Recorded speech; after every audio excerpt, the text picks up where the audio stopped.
رب العالمين والعاقبة للمتقين والصلاة والسلام على سيد المرسلين وعلى آله وأصحابه أجمعين.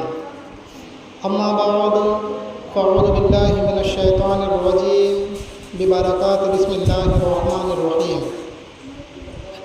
قال الله تبارك وتعالى في القرآن المجيد والفرقان الحميد: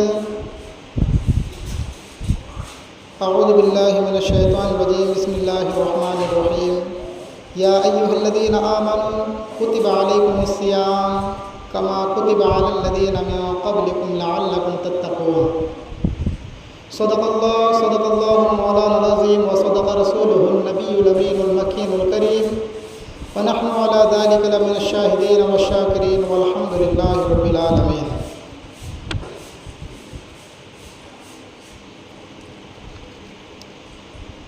معزز سامعین اکرام، آئیے کچھ سننے اور سنانے سے پہلے ہم اور آپ بزرگان دین کے طور طریقے پر عمل کرتے ہوئے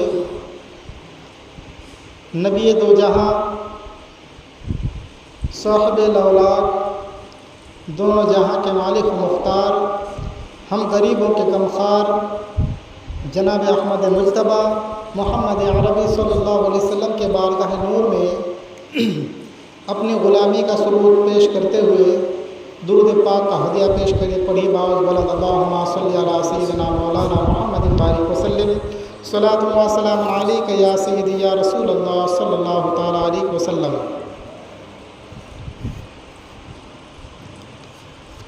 مومنوں پڑھتے رہو نماز، مومنوں پڑھتے رہو نماز تو چہرے پہ نور ہے. مومنوں پڑھتے رہو نماز تو چہرے پہ نور ہے، اور جو نہیں پڑھتا ہے نماز تو جنت کے حضور ہے. جو نہیں پڑھتے نماز تو جہنم کے حضور ہے. میرے بزرگ دوستوں، آئیے میں نے جس آیت کریمہ کی تلاوت کا شرف حاصل کیا ہے، اللہ تبارک و تعالیٰ اس آیت کریمہ میں ارشاد فرماتا ہے کہ یا ایھا الذین آمنوا کتب علیکم الصیام کما کتب علی الذین من قبلکم لعلکم تتقون. ایمان والوں، تم پر روزے فرض کیے گئے. ایمان والوں، تم پر روزے فرض کیے گئے جیسے اگلوں پر فرض ہوئے تھے. کیوں فرض کیے گئے؟ اس کے بارے میں اللہ تبارک و تعالیٰ ارشاد فرماتا ہے کہ لعلکم تتقون، تاکہ تمہیں پرہیزگاری ملے، تم متقی بنو، تم اللہ سے ڈرنے والے بنو. اس آیت کریمہ میں اللہ تبارک و تعالیٰ ہمارا حوصلہ بھی بڑھاتا ہے، ہمیں حکم بھی فرماتا ہے اور ہمیں نتیجہ بھی ارشاد فرماتا ہے. اے میرے بندوں، روزہ رکھو، یہ اللہ تبارک و تعالیٰ کا حکم ہے. اور آگے ارشاد فرماتا ہے کہ صرف تم ہی پر نہیں بلکہ تم سے پہلے والوں پر بھی فرض کیے گئے تھے. تو یہ حوصلہ بڑھایا جاتا ہے کہ میرے بندوں، خوف نہ کرنا اور ڈرنا نہیں، بلکہ تو صرف تم ہی پر نہیں بلکہ تم سے پہلے والوں پر بھی روزے فرض کیے گئے تھے. اور کیوں فرض کیے گئے تھے، اور یہ روزہ جو فرض کیا ہے اس کا فائدہ کیا ملے گا، اس کا نتیجہ کیا نکلے گا، اس ایگزام میں پاس ہونے پر تمہیں اس کا رزلٹ کیا ملے گا. تو اللہ تبارک و تعالیٰ خود ارشاد فرماتا ہے لعلکم تتقون، تمہیں پرہیزگاری ملے گی، تم متقی بن جاؤ گے. تمہارے باڈی سے، تمہارے نامہ اعمال سے گناہ کو نکال دیا جائے گا، تمہیں گناہوں سے پاک و صاف کر دیا جائے گا. اسی لیے میرے بزرگ دوستوں، چند دنوں کے بعد، لگ بھگ 2-3 دن ہے، 2-3 دنوں کے بعد ہم رمضان سے مل جائیں گے. ہمیں رمضان کا استقبال کرنا چاہیے، رمضان کی تیاری کرنی چاہیے، کیونکہ کوئی اہم چیز اگر ہمارے سامنے آئے، کوئی بڑا مرتبہ والا جب سامنے آتا ہے تو ہم اس کے استقبال کے لیے پہلے ہی سے تیاریاں کرتے ہیں. تو رمضان ہے جو صرف ہمارے اس کا مرتبہ تو بہت بلند و بالا ہے. جو اس کو اپنا لیتا ہے، جو 30 روزے رکھ لیتا ہے، وہ بندہ بھی بلند و بالا مرتبہ والا ہو جاتا ہے، وہ تمام گناہوں سے پاک و صاف ہو جاتا ہے. اور رمضان کا مہینہ آتا ہی اس لیے تاکہ ہم گناہوں سے پاک و صاف ہو جائیں. یہ جو روزے ہیں، اللہ تبارک و تعالیٰ یہ روزے کن لوگوں پر فرض کیا؟